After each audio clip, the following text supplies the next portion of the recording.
حدیث پہ اگر عمل ہو جائے تو مجھے اللہ کی قسم کھا کر میں کہتا ہوں یہ کورونا کا پتہ ہی نہیں چلے گا کہاں گیا. صرف ایک حدیث. میرے نبی نے فرمایا 4 باتیں مجھ سے لے لو پھر دنیا بھی تمہاری ہے آخرت بھی تمہاری ہے.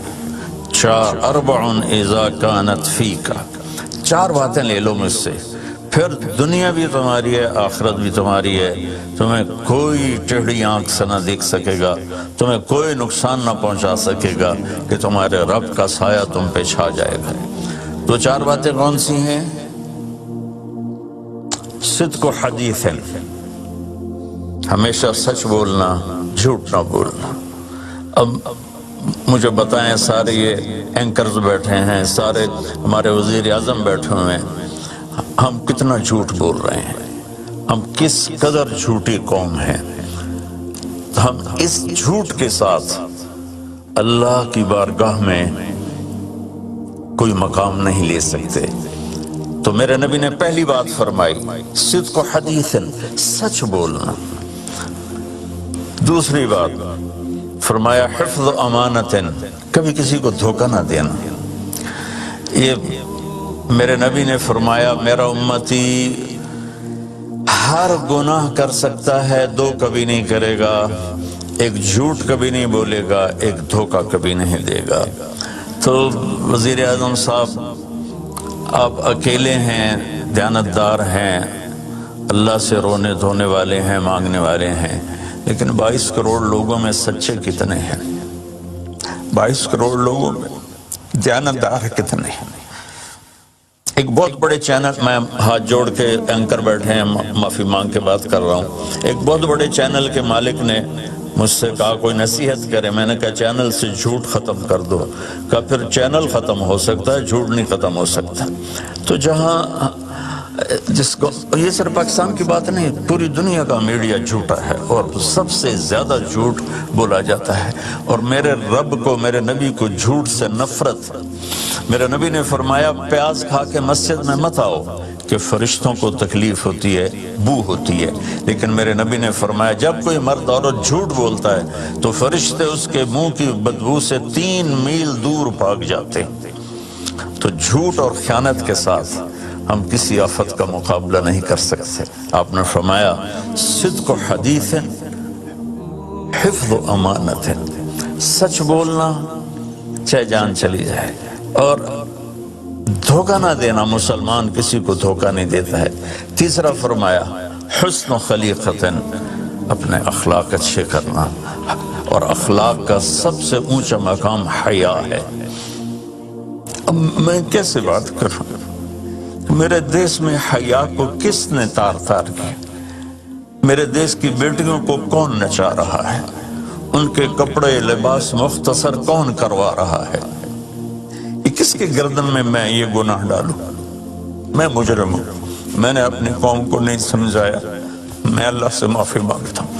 لیکن جب مسلمان کی بیٹی بے حیائی کی طرف چل پڑے اور نوجوان بے حیائی کی طرف چل پڑے تو اللہ کی رحمت. سب سے زیادہ عذاب قوم لوط پر آیا کہ وہ بے حیائی میں ساری باؤنڈریز کراس کر گئے تھے, تو اللہ تعالیٰ نے ان پر 5 عذاب بھیجے. 5, کسی قوم پہ 5 عذاب نہیں آئے, ایک ہی عذاب آتا تھا, ان پر 5 عذاب آئے.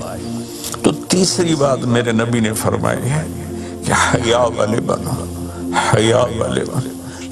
میری نسل ہے, مجھ سے خان صاحب نے بات کی تھی پہلی دفعہ کہ میں چاہتا ہوں کہ میری یوتھ اللہ کے نبی کے ساتھ جڑے, چونکہ جو ہمارے کالج ہیں, ہماری یونیورسٹیز ہیں, ہمارے خاص طور پر جو یہ پرائیویٹ سکولز ہیں, یہ امت کو, نوجوانوں کو اللہ رسول سے کاٹ رہے ہیں. تو اللہ تعالیٰ یہ پہلا شخص ہے جس کے لیے میرے دل سے دعا نکلی جب اس نے کہا کہ میں نے آپ کو اس لیے بلایا ہے کہ میری قوم اپنے نبی کے ساتھ کیسے جڑ جائے. میں کیا بتاؤں, جب تک اس بے حیائی کو نہیں ہم روکتے, اور کوئی روک نہیں سکتا ہے, اندر سے نیت نہ ہو. سرنڈو ماڈل اسکول میں میں نے میٹرک کیا ہے. ہمارے ایک وارڈن, میں ہاسٹل میں رہتا تھا, وہ آ گئے, نمازی تھے, انہوں نے نماز کی سختی کر دی. ہم بے وضو جا کے کھڑے ہو کر نماز پڑھ لیتے تھے. بے وضو، کیونکہ ڈنڈا انسان کو انسان نہیں بناتا ہے جب تک انسان اپنے من میں ڈوب کر پا جا سراغ زندگی۔ تو اگر میرا نہیں بنتا نہ بن، اپنا تو بن۔ یہ تو اپنے اندر دل دریا سمندروں ڈوگے کون دلان دیا جانے ہو، وچے بیڑے وچے جھیڑے وچے ونج مہانے ہو۔ میری قوم جھوٹ چھوڑ دے، میری قوم بددیانتی چھوڑ دے، میری قوم بے حیائی چھوڑ دے۔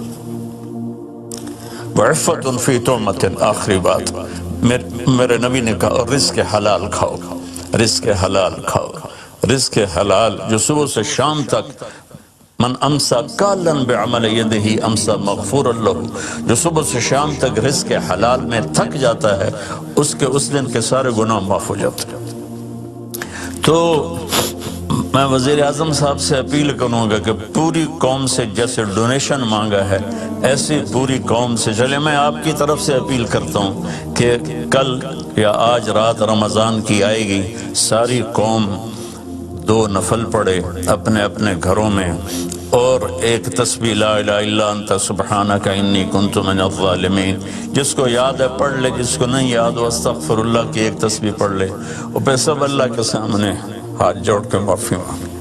اور اللہ تعالیٰ کہتا ہے ما من یوم الا والبحر یستاذن فی ان یغرق ابن آدم، روزانہ، یہ مسند احمد کی روایت، روزانہ سمندر کہتا ہے یا اللہ اجازت دے میں چڑھ جاؤں اور ان کو بہا دوں۔